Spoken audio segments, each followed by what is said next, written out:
Hi hello வணக்கம். நான் உங்கள் கேபிள் சங்கர். என்னடா அது மகாவிஷ்ணு சங்கச்சக்கரம் மாதிரி இவ்வளோ பெரிய வடைன்னு பார்க்குறீங்களா? இது கீரை வடை. பெரும்பாலும் இதில் வந்து பார்த்திங்கன்னா உளுத்தம்பருப்பு வச்சு அரைச்ச வடை. இது கீரை வடை ரொம்ப டாமினண்ட்டாக உளுத்தம்பருப்பு தான் இருக்கும். செம்ம கிறிஸ்பியாக சுட சுட தான் போட்டு தராங்க.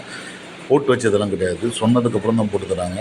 அற்புதமான 3 சட்னிகளோட மகாவிஷ்ணு வடை. இது வந்து பட்டர் நான் ப்ளஸ் க்ரீன் பீஸ் மசாலா இவங்களுடைய ஸ்பெஷாலிட்டின்னு சொல்லுவேன் நான்.